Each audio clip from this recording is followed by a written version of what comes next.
Well, welcome back everyone to Kitchen Table TCG. My name is Louie. I hope you're having yourself a fantastic day. Today we're going to be talking about a Monarch. We're going to do a Monarch market update. Lots of interaction with Illusionist in the next set, Uprising for Flesh and Blood. So a lot of specking going on. And then we did just get a banned and restricted announcement that is affecting some cards as well. So lots of things to talk about. Before we get into it, you know we got to pump the bags. And if you want to support the channel and content like this, if you believe in Kitchen Table TCG, and if you want a way to track your collection for Flesh and Blood, head on over to patreon.com/KitchenTableTCG, where you can get access to a collection tracker, Discord server, great time, and a 5% off discount code to MinMaxGamesFab.com. Great place to buy your singles to get that new deck now that your deck has been whatever. So let's hop into the weekly market update for Monarch. We've got sealed boxes sitting about 170. Volume sold is just very, very low though. This is something I did want to talk about. Boxes are selling for 160, 170. But we haven't, we've had one box sold for the entire week. In 9 days, there's been one box sold on TCG Player. I know there's other markets, whatever. But if you look at volume sold, it's just, this is one example of that it's not moving fast. So just keep that in mind, but sitting at 170. And your unlimited boxes sitting at 67, which is still below map. I can't remember if map's even in effect anymore. I feel like it might not be in effect anymore for unlimited. But anyway, no one's enforcing it, so it doesn't really make a difference. Anyway, looking at the good old Fable here, you've got your great library of Solana sitting at 750. Now you can pick up a copy. It might not be the absolute perfect corners for like 685. So the price really anywhere from 685 to 800 depending on condition. This has been incredibly stable over the last couple months, sitting at that 750 mark, and then your unlimited has moved up and down and followed the wave based around how the meta is performing. And right now we're down a little bit, so 258 is going to be an interesting price point moving forward. We're going to talk a lot about Illusionist and talk a lot about Prism, particularly in this meta in this video, so we'll see if that holds up. So those are our prices to be 170 and 70. Let's see if we can beat that on the EV. Let's start with first edition here. Your legendaries are pumping up. You're up 3.5%, mainly due to Phantasmal Footsteps. And this is actually kind of a low price on this Phantasmal Footsteps. If you look at like currently available on TCG Player, we're up to like the $320 price point. It has not been one sold at that price yet, but it's coming. Phantasmal Footsteps pumping up as a result of various things. Number one, obviously we did just get a new Illusionist in the Uprising that's going to be revealed. Looks like it might be Cheyenne. Anyway, we got the Phantasmal Footsteps there, so that's pumping, but then also the new banned and restricted announcement didn't really hit Prism very much, so it really appears that Prism's going to be a force to be reckoned with over the next couple weeks. Now we'll see how long that meta lasts, but Phantasmal Footsteps seems like a pretty solid spec right now for a lot of people. I will say the only risk that you're dealing with Phantasmal Footsteps is, will they print a legendary that is in that slot? Or will we start seeing like multiple legendaries like specific to Illusionist, so that don't replace the legs but instead are a different part of the body in this next set? It'll be really interesting. So that's your only risk that you're really dealing with, but I would anticipate that Illusionist stuff is just going to continue to increase. So this is not financial advice. All right, Carrion Husk staying the same. It'll be interesting to see if more people pick up Chain leading into this meta. We'll see what happens with that. Valiant Dynamo up 15%. Vestige of Soul down 15%. Eclipse and Doomsday still struggling to find their footing. Majestic cold foils are down across the board. Luminaris down, surprised me to be honest, to 215. Galaxy Black down 5% to 295. Radiant at 86.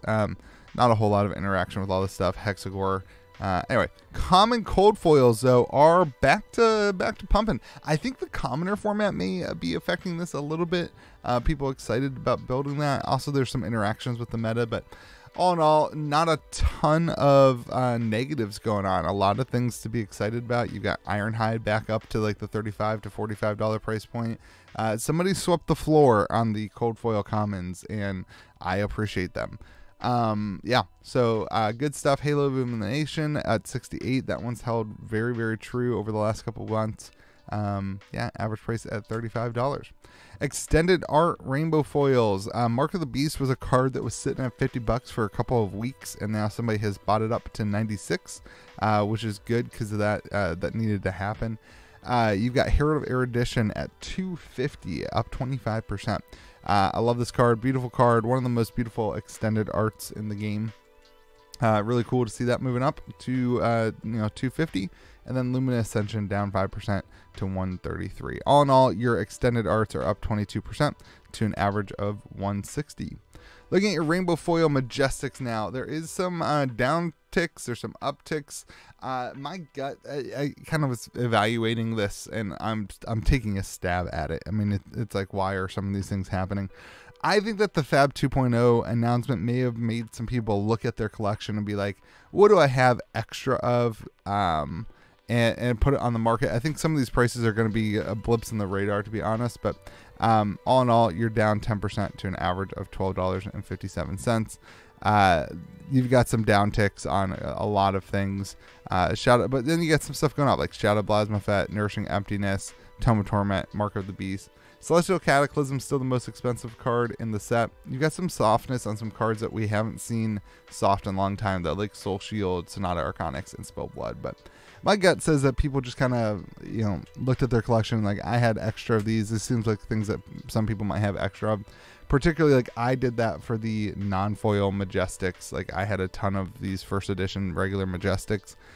So I put mine up because I had a whole box of them, like a 500 count box of first edition Majestics that I don't need to hold on to. So anyway, those are down 13% this week to an average of $2.38. You got Shadow Puppetry going down, Dread Scythe going down. Dimensional Crossroads is up a little bit. Tome of Torment is up a little bit. Kind of soft across the board, though. Rainbow Foil Rares, soft, 24, down 21%. Keep in mind, we use TCG low on these cards, on the rares and the commons. Regular rares down 5%. Your foil commons are down 2% to 72 cents. All right, now let's hop into your EV of the boxes. So you're just down 1% this week. About, on average, everything kind of moved up and down and all around. So you have some spiking and some stuff going on, but as a set, as a whole, you're kind of sitting flat of where we've been. And I think this is to be expected right now. You're going to be that way. So looking at the box, if you open up 40 boxes on average, you'll get about $151 per box. If you just open up a case, you'll sit in around $132 per box. And then if you just open up one box and you don't hit a legendary, on average, you're sitting at around $77. So that's the first edition. Let's hit up the unlimited and see what is different. Of course, you got Phantasmal Footsteps still going up, and this is where Carrion Husk has seen an increase, and why I was surprised that the Cold Foil didn't see an increase, because Chain is kind of back a little bit. People are thinking Chain is back. So Carrion Husk going up in the unlimited version, up 19%.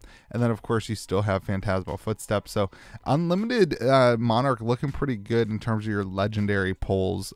You've got like a 50% chance of hitting a card that's over $120 right now. That's a pretty good case opportunity. When your boxes are $70 and basically you get half your value back of your case, a 50% chance. That's a pretty good look, honestly. Up to an average of $95, up 3.1%. Now that's obviously countered by two of these that are $35. So I don't know. I guess it's still a risk, but who knows? Rainbow Foil Majestics down 7% to an average of $4. Again, same kind of cards. You get Shadow Puppetry going up, Invert Existence going up a little bit, and Luminarch going up a tad. Not a whole lot of interaction here. Celestial Cataclysm, so the most expensive card, then Luminarch, Soul Shield, Sonata, Rouse the Ancients. So, looking at your regular Majestics, again, down 8.5% to $2.15.